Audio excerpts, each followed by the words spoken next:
अब बात करते हैं इनकम टैक्स में इनकम ये डिफाइंड है सेक्शन 2 क्लॉज 24। ठीक है, बोलता है कि इनकम इंक्लूड्स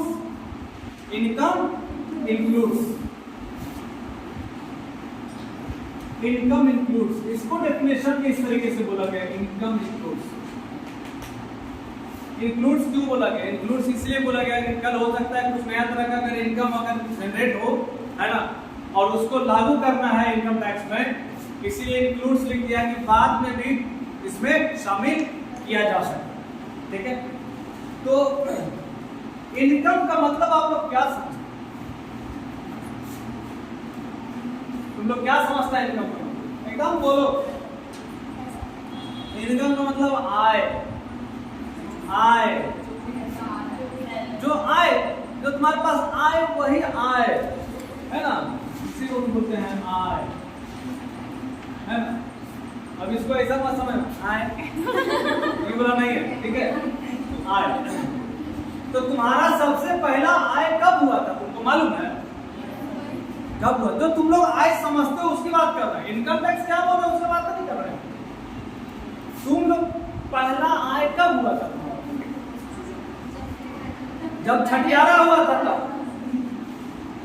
जब तुम्हारा छठियारा हुआ था तब आया था लोग, है ना, पैसा से दिया, है ना। तो पैसा का कोई हिसाब किताब है? आज जाके पता करना, बहुत पैसा मिला होगा। पुराना सोना चांदी समझ रहे हो आज कितना दाम हो गया बताओ, 70 पार कर गया। तब फिर जब तुम होश संभाला तब तुमको कब लगा तुम्हारा आय होगा? हाँ, बर्थडे, है ना, अरे बर्थडे बोलो, बर्थडे, है ना। तो तुमको लगा कि कितना पैसा मिल रहा है, थालिया में जो आ रहा है वो सब तुम्हारा इनकम है। तो जब बर्थडे में जब केक काट रहे थे तो इंतजार रहा था, रे वो बड़का केक वाले क्या आया है, अच्छा लगता था। और कब तुमको लगा तुम्हारा आय होगा? जब तुम किसी को पढ़ा रहे हो, है ना, वो ट्यूशन फीस तुमको मिला, है ना, हाँ वो आय है, वो इसके नजर में भी आए, इनकम टैक्स के नजर में भी आए। और तुम्हारे फूफी, है ना, आती है ना, बुआ फूफा, मौसा मौसी, है ना, नाना नानी जब आते हैं घर पे और उस पर 10 दिन 15 दिन रहे, तुम लोग इतना सेवा पानी की, उस पर जाए घड़ी, है ना, प्रणाम मौसी, है ना, तो मौसी पैसा नहीं दी तो फिर लगता मौसी नहीं दी, फिर एक बार आगे बढ़े, फिर रिक्शाओं पर बैठावे घड़ी, फिर प्रणाम मौसी, फिर पैसा मिले। और मिलता था पैसा तो उस समय क्या करते थे तुम? क्या करते थे? सबसे पहले क्या करते थे ना, वो पैसा लेके और उस पर तुम अपना छोटा भाई और बहन से बोलता था तोरा कितना मिल लो रे, यही ना होता था। तो उस समय तुमको लगा कि हमारा पैसा, तुम्हारा आय, क्लियर, ठीक है। और कब लगा कि तुम्हारा आय जनरेट? सोचो, देखो इनकम टैक्स के नजर से बात करते हैं, बाकी सोचते रहना, है ना। इनकम टैक्स के नजर से जितना तरह का भी आय है, जितना तरह का आय सर, जो पकड़ाता है ना, घर में रेड मराता है, करोड़ मिलता है, उस पर टैक्स लगता होगा कि नहीं लगता होगा? बिल्कुल लगेगा। इनकम टैक्स वाला छापा मारा, कितना हुआ जी उसका कैलकुलेट करो टैक्स, है ना, किस हेड से आया था उसको हेड भी दिखाना है। क्या वो हेड है? 5, ठीक है। इनकम टैक्स का कितना हेड? 5, और रावण का 10, रावण का आधा इनकम टैक्स, क्लियर, याद रखना, ठीक है। तो 5 हेड है, याद रखना, 5 हेड्स। और हम बताए थे इसका सेक्शन क्या था? सेक्शन 40। सबसे पहला हेड क्या था? Income from salaries. दूसरा हेड क्या था बाबू? Income from house property. तीसरा हेड क्या था बाबू? प्रॉफिट और gain from business of profession. Very nice. चौथा क्या था बाबू? कैपिटल। कैपिटल का 5वां पांचवा, जिसका कोई नहीं उसका तो खुदा है यार, वही वाला है बाबू।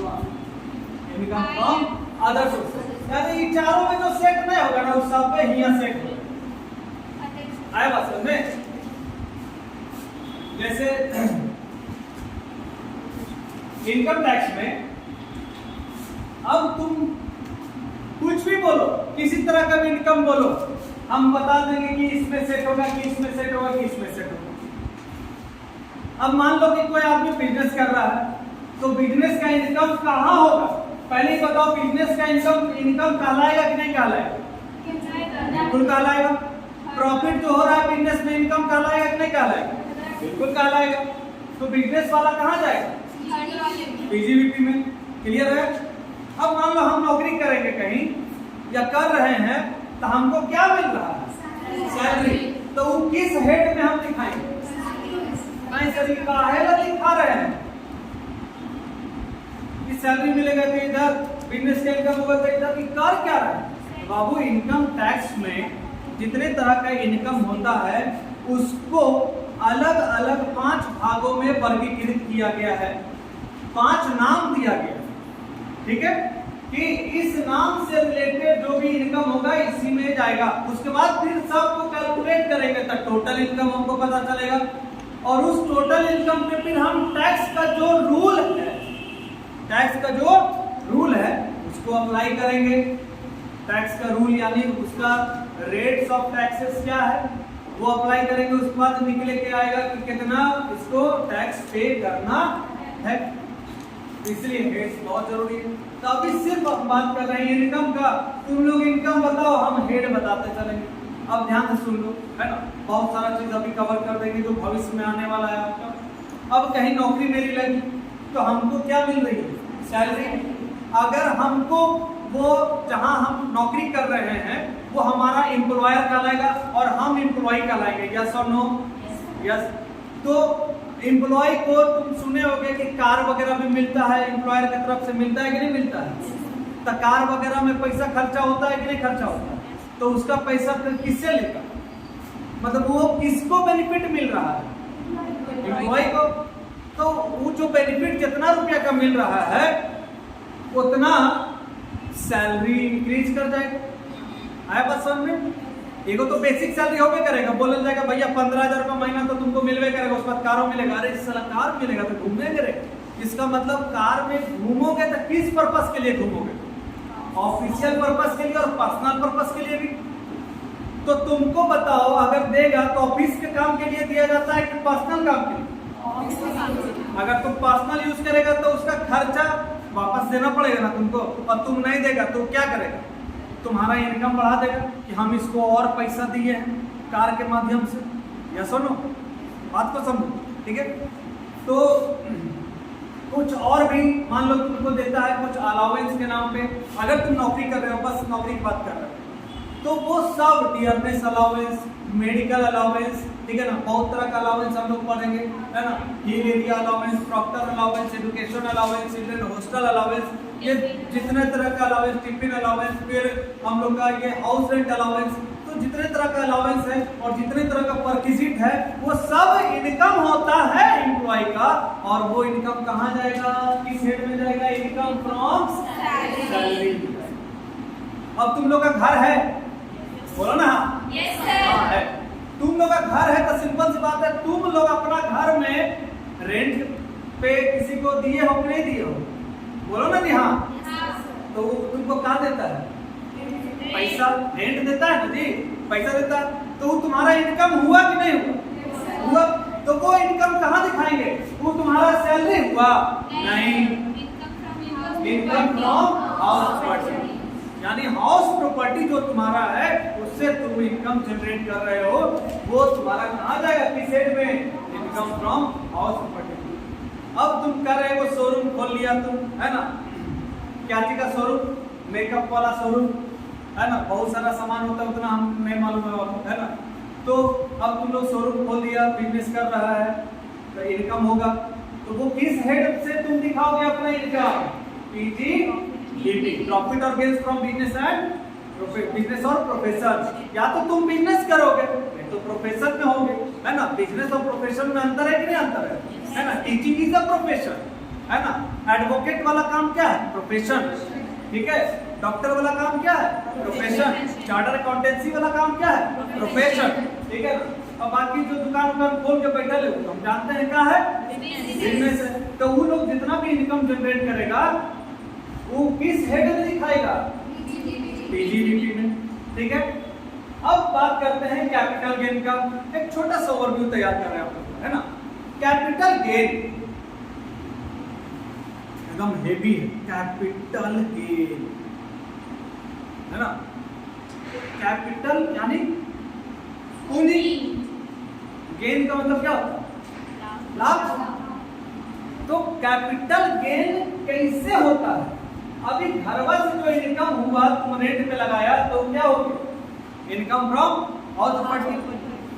लेकिन घर में तुम बेच दिया तो कैपिटल गेन, क्योंकि वो कैपिटल एसेट है। घर क्या है तुम्हारा? तुम कभी घर बेचे हो कि नहीं बेचे हो? बेचे हो? नहीं बेचे है। जब हम पढ़ा रहे ना तो एकदम कोऑपरेट करो। लोग नहीं घर बेचता है जी, बेचता है तो तुम लोगे ना रे। तब बोला चाहिए हाँ सर बेचे हैं, तो हम बोले क्या करोड़ में बेचे? सर 2 करोड़ में। कितना करोड़ में कर देते? तो सर पता नहीं, वो तो लगता है बहुत परदादा के जमाना से खरीदते, लगता है 5-6 हजार में खरीदेगा किया था 40 साल पहले। आज उसका कीमत 2 करोड़। तो सिंपल सी बात है, 2 करोड़ आज तुम मिला तुमको बेचने पर, और खरीदाया कितना में था? 5000। तो 5000 का आज का वैल्यू निकालना पड़ेगा, उसको माइनस करेंगे 2 करोड़ में से, जितना बचेगा वो कहलाएगा कैपिटल गेन। बात समझना है। बड़ा बड़ा इंडस्ट्री का मशीन वगैरह बेचते हैं ना तो कैपिटल गेन में आता है। बात समझ में आ रहा है? ठीक है। तो उसमें भी कुछ रूल है, कुछ एग्जेम्पशन है। ताकि घर मकान बेचिएगा तो क्या होता है, बहुत बल्क में पैसा मिलता है और बहुत इनकम हो जाता है, बहुत ज्यादा कैपिटल गेन हो जाता है। तो कैपिटल गेन ज्यादा हो जाएगा तो ज्यादा टैक्स पे करना पड़ेगा। साफ चाहिएगा ज्यादा टैक्स पे करने के लिए? नहीं चाहोगे? अभी तो बहुत अच्छा से बोला था आज सब सरकार इतना बेनिफिट देता था, हम पूरे टैक्स पे करेंगे, और बोला ना टैक्स पे करेंगे। तो सरकार एग्जेम्पशन देती है आपको, बोलते हैं कुछ छूट, हम कर में कुछ छूट वगैरह देंगे आपको, है ना। मतलब आपका इनकम एकदम सिरे से खारिज हो जाएगा, वो एग्जेम्प्टेड हो जाएगा, एकदम माफ हो जाएगा, ठीक है। उसके बाद इन चारों में जो नहीं आएगा ना बाबू, कहने आएगा इनकम फ्रॉम अदर सोर्सेज। तो इनकम फ्रॉम अदर सोर्सेज में बताओ कौन सी आएगा बाबू? सोचो। लॉटरी खेलती है? अच्छा ठीक है, हाँ बोलो। ठीक है। और नॉट सेल में ऐसे समझो कि आपका जो भी इनकम है इन चारों में नहीं आ रहा है तो क्लियर? तो इनकम बहुत तरह का हो सकता है। अभी हम इतना सारा बताए हैं अलग अलग, वो सब कहाँ लिखा हुआ है? इनकम इंक्लूड्स, हाँ सेक्शन 2 क्लॉज 24 में, ठीक है ना। जितना तरह का भी प्रॉफिट हो, है ना, घर से रिलेटेड हो, दुकान से रिलेटेड हो, मकान से रिलेटेड हो, है ना, एग्रीकल्चर से रिलेटेड हो, ठीक है। फिर एग्रीकल्चर में और बहुत सारा चीज आता है ना, कि चाय ग्रो कर रहे हैं, कॉफी ग्रो कर रहे हैं, रबर ग्रो कर रहे हैं, ठीक है ना। ये सब आपका इनकम कहलाएगा। जो भी आप बेचिएगा उससे क्या जनरेट होगा? इनकम जनरेट होगा। इनकम जनरेट होगा तो किसी ना किसी हेड में जाएगा, क्या सुनो। तो फिर और भी है आपका इनकम, जैसे आप अपना बैंक में पैसा जमा करते हैं कि नहीं करते हैं? या सुनो करते हैं, तो उस बैंक से हमको क्या मिलता है? इंटरेस्ट। वो भी तो आपका इनकम हुआ कि नहीं? और सोचो ना, और क्या हो सकता है?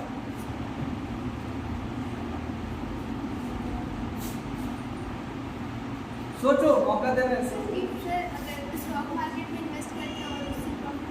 बिल्कुल, ये तुम्हारा इनकम है। आप कोई म्यूचुअल फंड में पैसा लगा दिया, है ना, शेयर खरीद लिया, तो एक समय के बाद वो बेचेगा, अगर उसको उससे बेनिफिट हुआ तो उसका प्रॉफिट हुआ। सिंपल सी तो कहानी है। सब चीज इनकम में आ जाएगा। उसके बाद इनकम टैक्स एक्ट तय करता है कि इस पे इसको इनकम माना जाएगा कि नहीं माना जाएगा। अगर इनकम माना गया तो ठीक है, नहीं माना जाएगा इसका मतलब एग्जेम्पशन में चला जाएगा। ठीक है, तो इस तरीके से बहुत सारा रूल्स है, क्योंकि हम लोग धीरे धीरे हम लोग आगे पढ़ेंगे। कुछ आप पढ़ के आइए, कुछ हम भी पढ़ाएंगे, है ना। तो धीरे धीरे हम लोग आगे की ओर बढ़ते हैं। तो आज के लिए इतना ही। और कोई डाउट वगैरह है तो पूछ लो फटाफट, पूछो। मेरे पूछना चाहिए, कुछ भी नहीं करता। 2-4 को बच्चा पूछता है तो अच्छा लगता है, जो पूछता है ना बहुत अच्छा विद्यार्थी है। बोलो।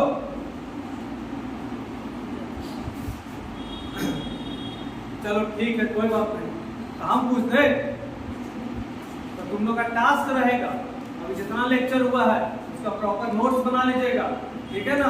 उसका डेफिनेशन वगैरह लिख लीजिएगा अच्छे से। उसके बाद फिर हम लोग आगे बढ़ेंगे, एक एक टॉपिक लेकर कवर करेंगे। पहले तो हम लोग को समझ रहे हैं अभी क्या बना रहे हैं, भूमिका बना रहे हैं। इनकम टैक्स अभी पढ़ेंगे, बहुत सारा रूल्स है, तो एक भूमिका बना रहे हैं कि इनकम टैक्स को पढ़ने के लिए नजरिया कैसा चाहिए। अब जानते हो भारत का भी डेफिनेशन अलग है इनकम टैक्स के नजरिए। तुम जिसको भारत समझती हो ना वो तो है ही है, उसके अलावा भी भारत है। ठीक है, इंडिया, जापान में इंडिया है, हम बताएंगे कैसे पता चलता है कि इंडिया है। अमेरिका में भी इंडिया है। अजीब लग रहा है ना। इनकम टैक्स में जब पढ़ाएंगे ना पूरा नक्शा बनाएंगे, तो पूरा वर्ल्ड मैप बनाएंगे, उसके बाद समझाएंगे कि कहाँ कहाँ इंडिया है। ठीक है, इनकम टैक्स एक्ट के नजर से। ओके, तो आज के लिए इतना ही। Thank you so much. खुश रहो, आबाद रहो, यहाँ नहीं तो इलाहाबाद में रहो।